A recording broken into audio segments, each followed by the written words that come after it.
ನಮಸ್ತೆ friends, welcome back to G K. Ganas kitchen. ಇವತ್ತು ನಾನು ಈ ಥರ ಹಂದಿ ಮಾಂಸ ಫ್ರೈನ ಮಾಡ್ತಾ ಇದ್ದೀನಿ. ಈ ಥರ ಇನ್ಸ್ಟೆಂಟಾಗಿ ಖಾರ ಮಸಾಲಾನ ರೆಡಿ ಮಾಡಿಕೊಂಡು ಈ ಹಂದಿ ಮಾಂಸ ಫ್ರೈನ ನೀವು ಒಂದ್ಸರಿ ಟ್ರೈ ಮಾಡಿ, ತುಂಬಾ ಚೆನ್ನಾಗಿರುತ್ತೆ. ಮೊದಲಿಗೆ ಈ ಫ್ರೈನ ಮಾಡೋದಕ್ಕೆ ಈ ಥರ ಒಂದು ಕಡಾಯಿನ ತೊಗೊಂಡು ಸ್ಟವ್ನ ಆನ್ ಮಾಡಿ ಸ್ವಲ್ಪ ಎಣ್ಣೆನ ಸೇರಿಸಿ, ಎಣ್ಣೆ ಕಾದ್ಮೇಲೆ ಒಂದು ಮೀಡಿಯಂ ಸೈಜ್ ಇರುವಂಥ ಈರುಳ್ಳಿನ ಈ ಥರ ಉದ್ದವಾಗಿ ಕಟ್ ಮಾಡಿ ಸೇರಿಸ್ಕೊಂಡು ಈ ಥರ ಮಿಕ್ಸ್ ಮಾಡ್ಕೊತ ಈರುಳ್ಳಿ ಎಲ್ಲ ಈ ಥರ ಗೋಲ್ಡನ್ ಬ್ರೌನ್ ಬರೋ ತನಕ ಫ್ರೈ ಮಾಡಿಕೊಂಡು ಈಗ ಇದಕ್ಕೆ 1 ಟೇಬಲ್ ಸ್ಪೂನ್ ಆಗೋಷ್ಟು ಶುಂಠಿ ಬೆಳ್ಳುಳ್ಳಿ ಪೇಸ್ಟ್ನ ಸೇರಿಸಿ ಅದನ್ನು ಸಹ ಹಸಿ ವಾಸನೆ ಹೋಗೋ ತನಕ ಈ ಥರ ಫ್ರೈ ಮಾಡ್ಕೊಂಡಾದ್ಮೇಲೆ ಈಗ ಇದಕ್ಕೆ ನಾನು ಅರ್ಧ kg ಆಗೋಷ್ಟು ಹಂದಿ ಮಾಂಸನ ತಗೊಂಡು ಒಂದ್ಸರಿ ನೀಟಾಗಿ ತೊಳೆದಿಟ್ಕೊಂಡಿದ್ದೀನಿ. ಅದನ್ನ ಇದಕ್ಕೆ ಸೇರಿಸ್ತಾ ಇದ್ದೀನಿ. ಹಾಗೆ ರುಚಿಗೆ ತಕ್ಕಷ್ಟು ಕಲ್ಲುಪ್ಪು, 1/4 ಟೇಬಲ್ ಸ್ಪೂನ್ ಆಗೋಷ್ಟು ಅರಿಶಿನ ಪುಡಿನ ಸೇರಿಸ್ಕೊಂಡು ಒಂದ್ಸಾರಿ ಇದನ್ನ ಮಿಕ್ಸ್ ಮಾಡ್ಕೊತಾ ಇದ್ದೀನಿ. ಈ ಥರ ಮಿಕ್ಸ್ ಮಾಡಿಕೊಂಡು ಈಗ ಇದ್ರ ಮೇಲೆ ಮುಚ್ಚಿಟ್ಕೊಂಡು ಮೀಡಿಯಂ ಫ್ಲೇಮ್ನಲ್ಲೇ 10 ರಿಂದ 15 ನಿಮಿಷ ಬೇಯಿಸ್ಕೋಬೇಕು. ಹಾಗೆ ಮಧ್ಯದಲ್ಲಿ ಇದನ್ನ ಈ ಥರ ಮಿಕ್ಸ್ ಮಾಡ್ಕೊತ ನೋಡಿ, ಇದರಲ್ಲೆಲ್ಲ ಈ ಥರ ನೀರು ಬಿಟ್ಕೊಂಡಿದೆ.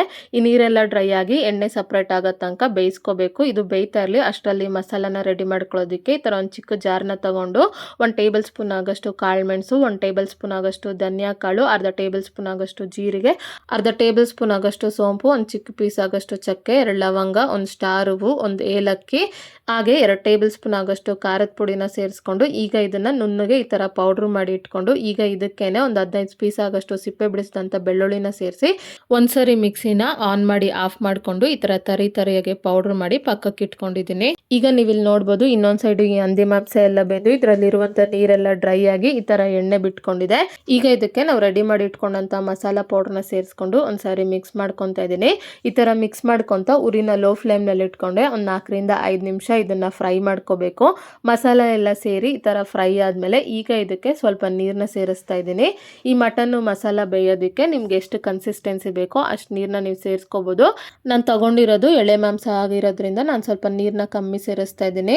ಈಗ ಇದ್ರ ಮೇಲೆ ಮುಚ್ಚಿಟ್ಕೊಂಡು ಒಂದು 10 ನಿಮಿಷ ಮೀಡಿಯಂ ಫ್ಲೇಮ್ನಲ್ಲೇ ಬೇಯಿಸ್ಕೊಂಡಾದ್ಮೇಲೆ ನೋಡಿ, ಈ ತರ ನಾವು ಹಾಕಿರುವಂಥ ನೀರೆಲ್ಲ ಡ್ರೈ ಆಗಿ ಈ ಥರ ಎಣ್ಣೆ ಬಿಟ್ಕೊಂಡಿದೆ. ಈಗ ಒಂದ್ಸಾರಿ ಇದನ್ನು ಮಿಕ್ಸ್ ಮಾಡಿಕೊಂಡು ಈಗ ಇದಕ್ಕೆ ಕೊನೆಯದಾಗಿ ಸ್ವಲ್ಪ ಕರಿಬೇವು, 1 ಟೇಬಲ್ ಸ್ಪೂನ್ ಆಗೋಷ್ಟು ನಿಂಬೆಹಣ್ಣು ರಸ, ಸ್ವಲ್ಪ ಸಣ್ಣದಾಗಿ ಕಟ್ ಮಾಡಿದಂಥ ಕೊತ್ತಂಬರಿ ಸೊಪ್ಪನ್ನ ಸೇರಿಸ್ಕೊಂಡು ಉರಿನ ಲೋ ಫ್ಲೇಮ್ನಲ್ಲಿ ಇಟ್ಕೊಂಡೆ ಇದನ್ನು ಮಿಕ್ಸ್ ಮಾಡ್ಕೊತ 1 ರಿಂದ 2 ನಿಮಿಷ ಫ್ರೈ ಮಾಡ್ಕೊಂಡಾದ್ಮೇಲೆ ಈಗ ಹಂದಿ ಮಾಂಸ ಫ್ರೈ ಈ ಥರ ರೆಡಿಯಾಗಿದೆ. ಈಗ ಇದನ್ನು ಸರ್ವಿಂಗ್ ಪ್ಲೇಟ್ಗೆ ತೊಗೊತಾ ಇದ್ದೀನಿ. ನೋಡಿದ್ರಲ್ಲ, ಇನ್ಸ್ಟೆಂಟಾಗಿ ಮಸಾಲ ಪೌಡ್ರನ್ನ ರೆಡಿ ಮಾಡಿಕೊಂಡು ಈ ಥರ ಸ್ಪೈಸಿಯಾಗಿ ಈ ಹಂದಿ ಮಾಂಸ ಫ್ರೈನ ಹೇಗೆ ಮಾಡ್ಬೋದು ಅಂತ ಈ ರೆಸಿಪಿನ ನೀವು ಒಂದ್ಸರಿ ಟ್ರೈ ಮಾಡಿ. ನಿಮ್ಗೆ ಹೇಗೆ ಬಂತು ಅಂತ ನನಗೆ ಕಮೆಂಟ್ ಬಾಕ್ಸ್ನಲ್ಲಿ ತಿಳಿಸಿ.